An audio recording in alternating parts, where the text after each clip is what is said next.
तुम्हाला काय झालं असं तर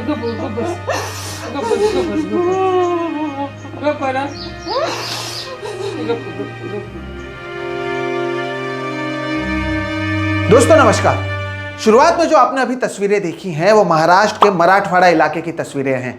ये वही मराठवाड़ा इलाका है जो बार बार सुर्खियों में किसान आत्महत्या के लिए जाना जाता है और पिछले 10 दिनों से यहां पर भारी बारिश के चलते कई गांव तबाह हो चुके हैं। अब तक जो जानकारी मिल पाई है उसके अनुसार 10 लोगों की मौत हुई है। हजारों की संख्या में जो लोग हैं वो डिस्प्लेस हो चुके हैं, उनके गांव बह चुके हैं, खेत के खेत बर्बाद हो चुके हैं।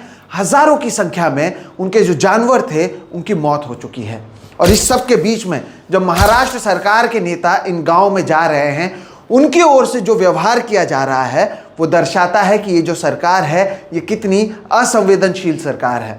चुनावों के समय अपने आप को गरीब का बेटा, किसान का बेटा बताने वाले ये लोग अब जिस तरह से जो प्रभावित लोग हैं, जो पीड़ित लोग हैं, उनसे जब बातचीत कर रहे हैं और जिस तरह से इनका रिस्पॉन्स उनकी तरफ रहा है, ये दर्शाता है कि ये केवल वोट के समय आपको अपना माई बाप कहते हैं और उसके बाद आपके ऊपर क्या गुजर रही है उससे कोई फर्क इन्हें नहीं पड़ता। इसके साथ ही साथ मुंबई, दिल्ली, कलकत्ता, चेन्नई में जब पानी भर जाता है और नेशनल मीडिया दिन रात घंटों तक जो खबरें दिखाता है वो ये जो पश्चिम महाराष्ट्र के कुछ इलाके और मराठवाड़ा के जो इलाकों में जिस तरह की परिस्थिति है उसके बारे में कवरेज लगभग जीरो रही है नेशनल मीडिया की बात करें तो।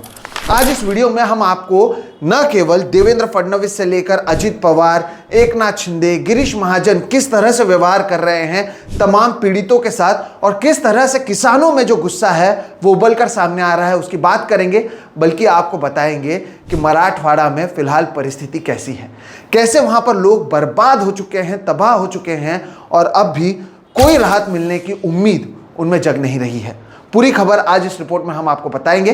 नमस्कार दोस्तों, मेरा नाम है सोहित मिश्रा और आप सभी का एक नए एपिसोड में बहुत बहुत स्वागत है। अगर आपने अब भी मेरे इस चैनल सोहित मिश्रा ऑफिशियल को सब्सक्राइब नहीं किया है तो जरूर कर लें।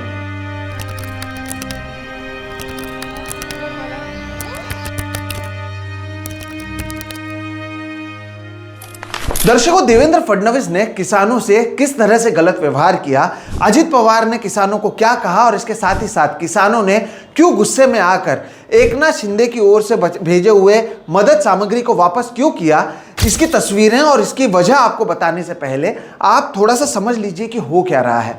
दरअसल मराठवाड़ा के कई इलाकों में और उसके साथ ही साथ पश्चिम महाराष्ट्र के चाहे कुछ ज़िले हों या फिर सोलापुर हो या फिर अहिल्यानगर हो, यहाँ पर पिछले 8-10 दिनों से भारी बारिश हो रही है। बाढ़ जैसी परिस्थिति वहाँ पर आ चुकी है और जो तस्वीरें आप देख रहे हैं ये दर्शाते हैं कि कैसे खेत के खेत तबाह हो चुके हैं, किसान सड़कों पर आ चुका है, साथ ही साथ उनके घर तबाह हो चुके हैं। कई लोग अपने छत पर रुके हुए हैं। एनडीआरएफ की मदद से कई लोगों को राहत और बचाव का जो काम है वो किया जा रहा है। और इस सब के बीच में शिवसेना उद्धव ठाकरे के जो एक सांसद हैं ओमराजे निंबाळकर, उनकी एक तस्वीर वायरल हुई। इस तस्वीर में वो एनडीआरएफ के साथ मिलकर वाडनेर नामक गांव में कई लोग जो फंसे हुए थे उन्हें खुद बचाते हुए वो नजर आए थे। ये तस्वीर सोशल मीडिया पर पिछले 3-4 दिनों से बहुत ज़्यादा वायरल हो रही थी और इस सब के बीच में एक सवाल उठा कि आखिर सरकार है कहाँ। सरकार पर सवाल इसलिए उठा क्योंकि अब तक जो मेरे पास आंकड़े आए हैं, जो मैं आपके सामने अभी दिखा रहा हूँ, लगभग 10 लोगों की मौत हुई है। हज़ारों की संख्या में जो उनके जानवर थे वो मर चुके हैं। हज़ारों घर जो हैं वो बर्बाद हो चुके हैं और हज़ारों लोग डिस्प्लेस हो चुके हैं। लगभग 70 लाख एकड़ ज़मीन जो है खेत की वो बर्बाद हो चुकी है। वापस सुनिएगा, आंकड़ा बहुत बड़ा आंकड़ा है, 70 लाख एकड़ ज़मीन। सबसे पहले, क्या नेशनल मीडिया में कहीं पर आपने इसके बारे में सुना? क्या कहीं पर इसे लेकर चर्चा हुई? तो जवाब मिलेगा नहीं। हाँ, जो महाराष्ट्र की मीडिया है, मराठी मीडिया है, उसमें ज़रूर चर्चा हो रही है, लेकिन शायद दिल्ली की मीडिया, नेशनल मीडिया जो है वो तभी चर्चा करती है जब चाहे ममता बनर्जी का राज्य हो, स्टालिन का राज्य हो या फिर पंजाब जहाँ पर विपक्ष लोग सत्ता में हैं, वहाँ पर जब किसान परेशान होते हैं तब उसकी चर्चा होती है, महाराष्ट्र की नहीं। बहरहाल, जब ओमराजे निंबाळकर की ये जो तस्वीर है वो वायरल हुई और महाराष्ट्र की सरकार से सवाल पूछा गया कि सरकार कहाँ पर है, तो एक एक कर जो सरकार में शामिल नेता हैं चाहे वो खुद देवेंद्र फडणवीस हो, अजित पवार हो, एकनाथ शिंदे हो और भी गिरीश महाजन हो, ये जाने लगे इन बाढ़ प्रभावित इलाकों में। लेकिन वहां पर जाकर जिस तरह से इनका रवैया रहा है दर्शकों, वो दर्शाता है कि इनमें सत्ता की जो मस्ती होती है वो पूरी तरीके से मौजूद है। इन्हें कोई फर्क नहीं पड़ता कौन कैसा रह रहा है, कौन क्या कर रहा है। जब तक ये ताकतवर हैं और जब तक अगला चुनाव नहीं आ जाता, आप कुछ भी करें, ये अपने ही मदहोशी में हैं, सत्ता के नशा में मौजूद हैं। ये सारी बातें, इन तमाम वीडियो जो मैं आपको अब दिखाऊंगा, उससे आपको समझ में आएगा। शुरुआत किससे करें? खुद देवेंद्र फडणवीस से करते हैं। देवेंद्र फडणवीस गए हैं, कई जगहों पर जा रहे हैं और वो बाढ़ प्रभावित इलाकों में वो दौरा कर रहे हैं और इस सब के बीच वो कह रहे हैं कि सरकार की ओर से मदद भेजी जाएगी। अब तक हमने बहुत मदद करने की बात कही है। लगभग 34 लाख किसान जो हैं वो इससे परेशान हैं और हज़ारों करोड़ की पैकेज हम उनको देंगे, दिवाली तक हम देंगे। ऐसी भाषण जब देवेंद्र फडणवीस की ओर से दी जा रही थी तब वहां पर मौजूद एक किसान ने कहा, प्रति हेक्टर कितनी मदद करेंगे आप ये बताइए, प्रति एकड़ आप कितनी मदद करेंगे उसके बारे में आप बताइएगा, प्रति हेक्टर आप कितनी मदद करने वाले हैं। और जब ये सवाल देवेंद्र फडणवीस से उनके भाषण के बीच पूछा गया तो पता है फडणवीस ने क्या कहा? फडणवीस ने उस किसान से कहा कि यहां पर आकर राजनीति मत करो। 2 बार उन्होंने कहा कि यहां पर आकर राजनीति मत करो। उस वीडियो को आप देखिए। या ठिकाणी ज्यांच्या घरामध्ये पाणी घुसलेलं आहे, नाही बाबा राजकारण करू नको, राजकारण करू नको, नाही बाबा राजकारण करू नको, राजकारण करू नको, राजकारण नाही करायचं। फडणवीस गुस्से में आते हैं और कहते हैं कि यहां पर आकर राजनीति मत करो, जबकि किसान पूछ क्या रहा था, क्या उसने किसी राजनीतिक पार्टी का नाम लिया? उसने कहा आप प्रति हेक्टर कितने पैसे देंगे ये बताइए। इसके बाद पता है आपको क्या हुआ?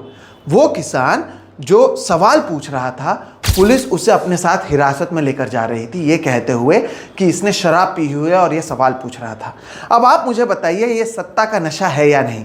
अगर इस तरह के सवाल ये चुनाव का समय होता और ये किसान पूछता तो क्या देवेंद्र फडणवीस जो इस राज्य के मुख्यमंत्री हैं, गृह मंत्री हैं, जिनकी तस्वीरें करोड़ों रुपए खर्च करके लगाए जाते हैं देवा भाऊ के पूरे मुंबई और महाराष्ट्र में, क्या तब उनकी हिम्मत होती ये कहने की इसे लेकर राजनीति मत कीजिए?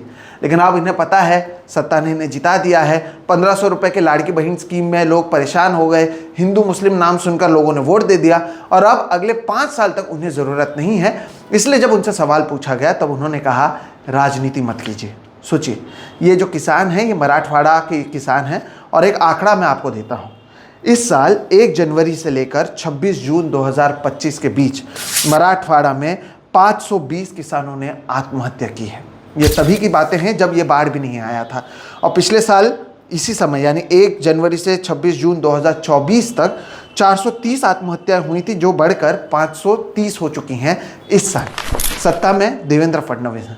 किसान क्या पूछ रहा है कि हमें प्रति हेक्टर कितनी मदद मिलेगी? इसका जवाब ना देते हुए ये कहना कि यहाँ पर आकर राजनीति मत करो क्योंकि आपसे सवाल पूछा गया। मीडिया में लोग आपसे सवाल नहीं पूछते हैं। आधी मराठी मीडिया में आप करोड़ों रुपए देकर संपादक और उनकी मालिकों से अपने पॉजिटिव खबरें चलाते हैं, लेकिन जब किसान सवाल पूछते हैं और क्योंकि इन्हें आदत नहीं है आप सवालों का जवाब देने का, तब ये कहते हैं कि राजनीति मत करो और फिर पुलिस उस किसान को हिरासत में लेती है। ये क्या दर्शाता है? ये सत्ता का नशा नहीं है तो क्या है? और ये करने वाले देवेंद्र फडणवीस अकेले नहीं हैं। अजित पवार की बात हम करते हैं। वही अजित पवार जो पहले एक बार जब सूखा पड़ा था और इन्होंने कहा था कि अगर डैम में पानी नहीं है तो मैं पेशाब करूं क्या, वो एक बार फिर से किसानों के बीच में विवादित बयान देते हुए नजर आ रहे हैं। अजित पवार धाराशिव में मौजूद थे, दिन रात जा रहे हैं, वो भी घूम रहे हैं और अचानक से वो एक रात को जब वहाँ पर मौजूद थे और किसानों से बात कर रहे थे, ये कह रहे थे कि नहीं मैं आपकी परेशानी समझता हूँ। और इस बीच एक किसान ने उनसे कहा कि मदद कब तक पहुँचेगी? तब अजित पवार भड़क गए। उन्होंने किसान से कहा सबके सामने, किसी को मुख्यमंत्री करो।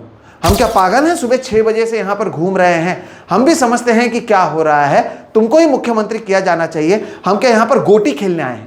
सुनिए, ये राज्य के उप मुख्यमंत्री हैं जो पहले भी कह चुके हैं, जो मैंने आपको बताया, जो इन्होंने डैम को लेकर सूखे के समय कहा था। अब एक बार फिर से ये किसानों के सामने किस तरह का बयान दे रहे हैं।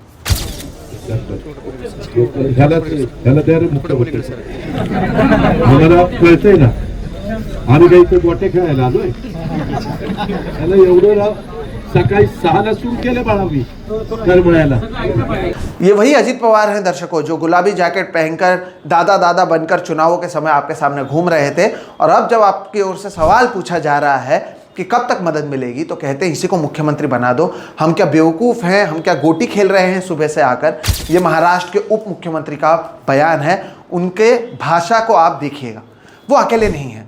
अब बात करते हैं दूसरे उप मुख्यमंत्री की, महाराष्ट्र के एकनाथ शिंदे की. वो भी सुर्खियों में हैं क्योंकि जब परेशानी बढ़ी है और लोग दौरा कर रहे हैं तब मदद की ज़रूरत है. जैसे कि मैंने कहा, कई सारे गांव जो है तबाह हो चुके हैं, बर्बाद हो चुके हैं. पिछले 10 दिनों से इस तरह की परिस्थिति मौजूद है, लेकिन जब तक ओम राजे निम्बाड़कर का वो पानी वाला वीडियो वायरल नहीं हुआ, सरकार के लोगों ने कहीं पर भी जाकर दौरा नहीं किया. बहरहाल अब जब वो दौरा कर रहे हैं और मदद की ज़रूरत है तो एकनाथ शिंदे ने वहाँ पर मदद पहुँचाई. 25 ट्रक्स भरकर वहाँ पर उनकी ओर से हेल्प किट जो कहते हैं, एक तरीके से मदद सामग्री भेजी गई.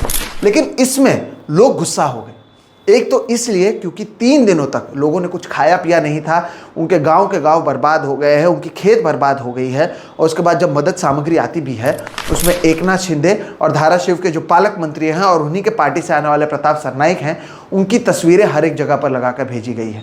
यहाँ पर लोगों को गुस्सा इसलिए आया, एक तो ये 3 दिन बाद आपने मदद भेजी है और उसमें भी आप अपनी तस्वीर लगाकर भेज रहे हो.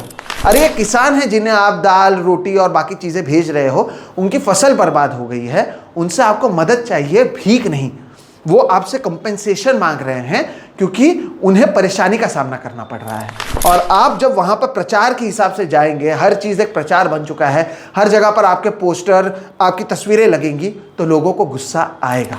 और इसलिए लोगों ने उन तमाम ट्रक्स को वापस भेज दिया. तब एकनाथ शिंदे की ओर से कहा गया, देखिए ये सरकार की ओर से नहीं भेजा गया था, ये हमने निजी हमारी ओर से इंतज़ाम करके भेजा है और इस तरह से जो चीज़ें हुई है वो नहीं होनी चाहिए थी. आपको ये नहीं देखना चाहिए था कि स्टिकर क्या है, अंदर क्या रखा हुआ है, वो आपको देखना चाहिए था. लेकिन दर्शकों, सवाल यहाँ पर यही है कि हर जगह पर राजनीति की क्या ज़रूरत है. आप उप मुख्यमंत्री हैं और जिन्होंने भेजी है, जिनकी तस्वीर आपके साथ लगी हुई है, वो इसी ज़िले के पालक मंत्री हैं. ऐसे में क्या अब भी प्रचार की ज़रूरत थी? लोगों का गुस्सा क्या जायज़ नहीं है? लोगों के जो पशु पक्षी हैं वो मर गए हैं, उनके गांव बर्बाद हो चुके हैं, उनके खेत बर्बाद हो चुके हैं. आप पंचनामा कब तक करेंगे पता नहीं, मदद मिल भी पाएगी कि नहीं मिल पाएगी पता नहीं. आप सुन रहे हैं हम 6,500 7,500 रुपये आप मदद देना चाहते हैं. अरे एक बोरी सोयाबीन के बीज आप खरीदेंगे वो 6-7 हज़ार रुपये के आते हैं. तो आप जो 6-7 हज़ार रुपये देंगे यहाँ पर, क्या वो मदद इन किसानों के लिए काफ़ी है? तो जवाब है नहीं. और इस सब के बीच में अगर आप अपने पोस्टर्स लगाकर वहाँ पर भेजेंगे अपने राशन किट्स को, तो क्या लोगों में गुस्सा नहीं आएगा? क्या लोग इसे वापस नहीं करेंगे जो पहले से परेशान हैं? वही हुआ. ये एक बार फिर से एक तरीके से राजनीति की जा रही थी, अपने आप को अपनी पीठ थपथपाई जा रही थी और लोगों ने वो गुस्सा दर्शाया क्योंकि लोग परेशान हैं. दूसरे एक और नेता के पास आते हैं, गिरीश महाजन. ये भी दौरा कर रहे हैं प्रभावित इलाकों का. और जब इन्हें लोगों ने पकड़ा और कहा कि कब तक मदद मिलेगी, तो एक बार फिर से असंवेदनशील बयान इनकी ओर से दिया गया. उन्होंने कहा, मैं मेरे जेब में पैसे लेकर नहीं आया हूँ. उन्हें भी पता है गिरीश महाजन जी, उनको आपसे पैसों की ज़रूरत नहीं है. उनका सवाल था कि सरकार अपनी जिम्मेदारी कब निभाएगी. वही सरकार जो 1,500 रुपये महिलाओं को देने की बात करते हुए सत्ता में आती है, और अब सत्ता में आने से पहले हिम्मत होती तो इस तरह का बयान आप देते कि मैं जेब में पैसे लेकर नहीं घूम रहा. लेकिन अब आप सत्ता में आ चुके हैं, आपको पता है कि अगले चुनाव से पहले फिर आप कोई नया स्टंट करेंगे, नया ड्रामा करेंगे, और इसलिए अब खुलकर आप कहते हैं मैं क्या जेब में पैसे लेकर आया हूं? मैं जेब में पैसे लेकर नहीं आया हूं. एक बार फिर से ये असंवेदनशील बयान है जो दिया गया है, और इसे लेकर भी लोग वहां पर नाराज हुए थे. गिरीश महाजन को घेर कर किसानों ने सवाल पूछा है, और आपको समझना होगा किसान क्यों गुस्से में हैं. किसान इसलिए नाराज हैं क्योंकि 10 दिनों से वो बर्बाद हो चुके हैं. उनकी खेतें, उनकी फसल बर्बाद हो चुकी है. सोयाबीन की फसल बर्बाद हो चुकी है. वहाँ पर जो भी कुछ खेत में लगा हुआ था वो सब नष्ट हो चुका है. उनकी जो पशु पक्षियाँ थी वो मर चुके हैं. उनके घर वाले डिस्प्लेस हो चुके हैं. एनडीआरएफ की मदद लेकर कई लोगों को अपने घर से निकाला गया है. कई सड़कें जो हैं वो पूरी तरीके से कीचड़ में तब्दील हो चुकी हैं. महिलाओं के आंखों में आंसू है. और इस सब के बीच में हमारे जो एक सेवक हैं, हमारे ये जो मंत्री होते हैं, हमारे सेवक होते हैं, वो अगर इस तरह से कहेंगे कि मैं जेब में पैसे लेकर थोड़ी घूम रहा हूँ या मैं जेब में पैसे लेकर नहीं आया हूँ, क्या ये असंवेदनशील बयान है या नहीं?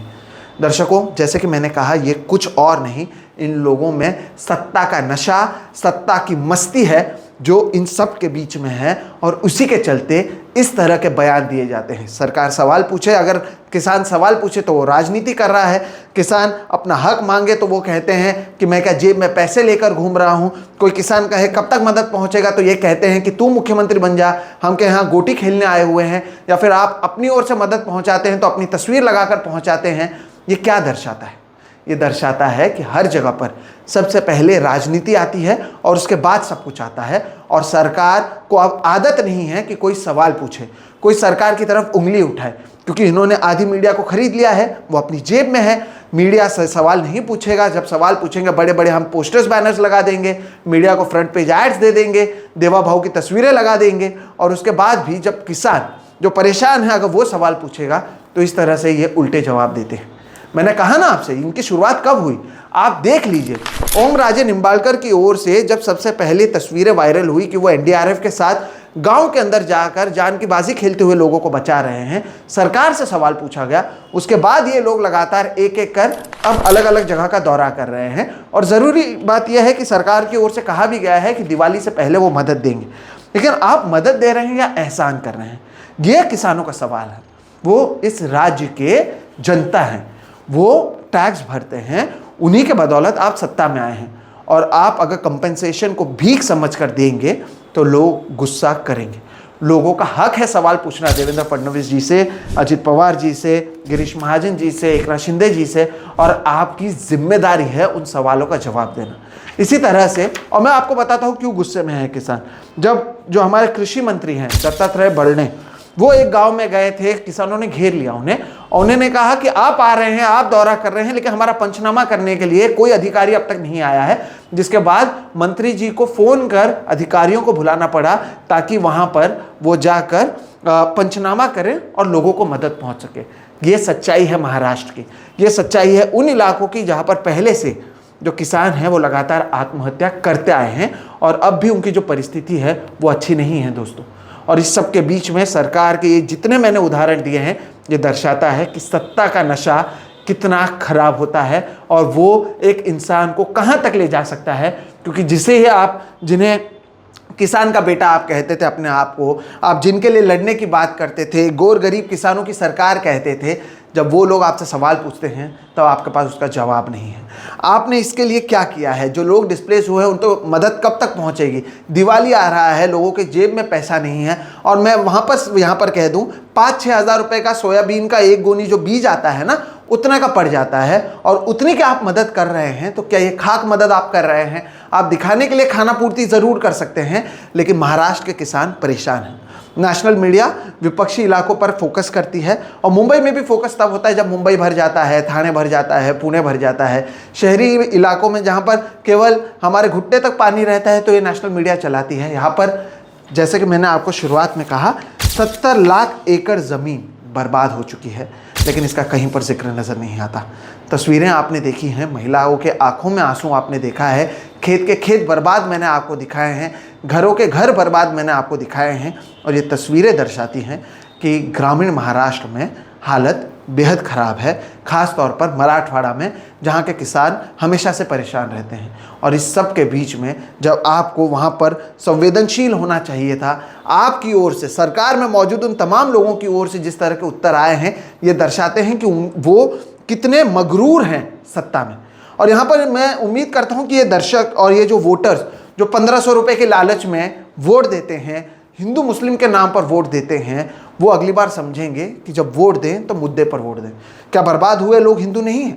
क्या जो बर्बाद हुए लोग हैं, जिनसे अजीत पवार से लेकर देवेंद्र फडणवीस ने उल्टी सीधे बातें की है, वो हिंदू नहीं थे? आप पता लगा लीजिए, 99% मैं कह सकता हूँ कि ये हिंदू ही थे। लेकिन अब इन्हें आपकी ज़रूरत नहीं है, अब इन्हें आपकी ज़रूरत नहीं है, तो ये जो चाहे वो कहेंगे, और वही सब ये कह रहे हैं। ये हालत है महाराष्ट्र की, जो एक सो कॉल्ड डेवलप्ड राज्य है जिसे हम पुरोगामी महाराष्ट्र कहते हैं, जो विचारों में सबसे आगे है। लेकिन इन तमाम नेताओं ने और इनकी स्टंटबाजी ने दिखा दिया दर्शकों कि महाराष्ट्र की असली परिस्थिति क्या है। इस वीडियो के ज़रिए इन तमाम लोगों की जो सच्चाई है वही मैंने आपके सामने लाने की कोशिश की है। मराठी मीडिया में तो ज़रूर ये सच्चाई बाहर आ रही है, लेकिन नेशनल मीडिया में कोई इस पर बातचीत नहीं कर रहा, और इसलिए मेरी कोशिश थी इस वीडियो के ज़रिए ये सच्चाई आप तक लेकर आने की। आपको ये वीडियो कैसा लगा ज़रूर बताइएगा। वीडियो पसंद आए तो इसे लाइक करें, दूसरों के साथ साझा करें। चैनल को सब्सक्राइब नहीं किया है तो अब भी कर लें। हम इस तरह के वीडियोस लगातार करते आए हैं, आगे भी करते रहेंगे। मेरा नाम है सोहित मिश्रा, आप देख रहे हैं सोहित मिश्रा ऑफिशियल। फिलहाल इतना ही, नमस्कार।